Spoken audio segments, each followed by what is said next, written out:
So Kevin Durant is now back in Texas as he goes to the Houston Rockets in what is a blockbuster move, but only because he's involved, trade with the Phoenix Suns, as the Rockets trade Jalen Green, Dylan Brooks, and the 10th overall pick to the Suns in exchange for Kevin Durant.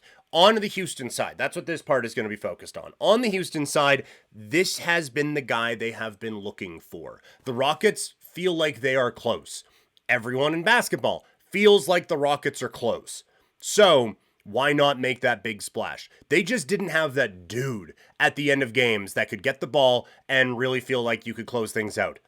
Now they have that guy. And I understand, this is not Kevin Durant with the Golden State Warriors. It might not even be Kevin Durant with the Brooklyn Nets. But all they need from him is Kevin Durant, very good basketball scorer, and this will be a home run for the Rockets. It fits everything that they need. And some of the criticisms about, like, you hear from Knicks fans, like, doesn't play defense anymore. Cool. You got, like, a team that you can just, like, stand arm in arm and just cut off the whole court with the length that this team has now and how good they are defensively. They just needed this. They just needed the scoring to get them there. And you look at, like, think about what we're talking about here and how similar this is to the Magic and everything with the Bane situation, where it's, okay, well, Bane not really that great defender, but we got enough good defending, elite level defending on Orlando's part, that we can kind of make up for that. It's kind of the same in Houston, but one is smaller and one's much bigger, because Houston's defense isn't as good as Orlando's. I don't know if anyone's is, and that is including the team that just hoisted a championship, but it's still very, very good. Now, I would suggest that Kevin Durant greater than sign Desmond Bane at this point. Even still, with Kevin Durant being at a bit of an advanced age. So I think that this is such a smart move. And then when you compare what was given up in those and how it was justified for Orlando to give up everything for Desmond Bane with the, well, he just fits what they needed, so you just have to do that. Okay, this fit exactly what the Rockets needed, and they, with all due respect, they didn't give up much to get the exact threat that you need. Let's look at what they gave up. Jalen Green, it wasn't working. It felt like a bad mix with the emergence of Thompson, the continued progression of Şengün, Fred VanVleet being there to kind of distribute to the best that he could, but it wasn't really working. And so you would watch the playoffs and you would go long stretches forgetting the dude was out there.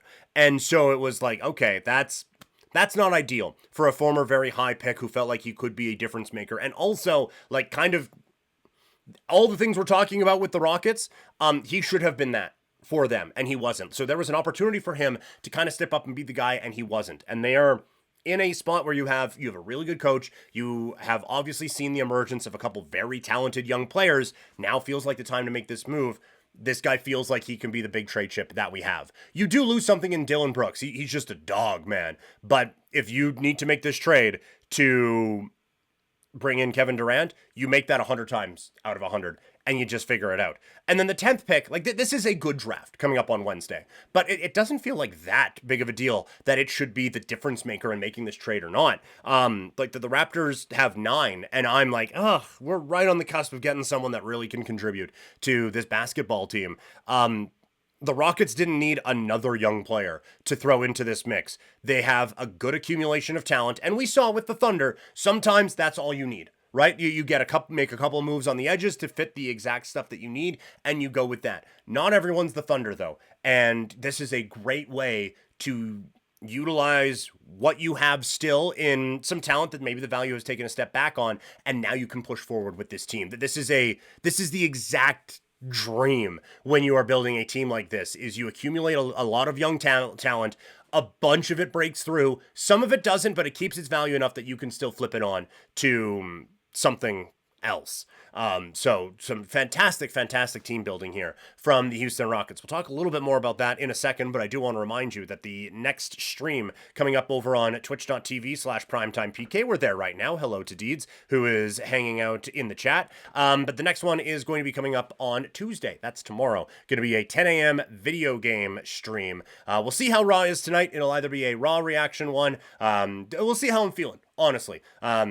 wrestling, basketball, maybe some baseball, some hockey in there. Who knows? If you have any suggestions, let me know in the chat of what you want to see and what you guys want to chat about coming up tomorrow. But the fun thing about the Rockets is with this trade, because they didn't give up a whole lot, there's still a lot of very intriguing pieces that they have if they want to make another move. Now, they are capped up a little bit, but they still have Jabari Smith and Cam Whitmore as interesting assets. If they need to make the salaries work, Fred VanVleet is right there with the potential to do that. Sorry, getting a phone call.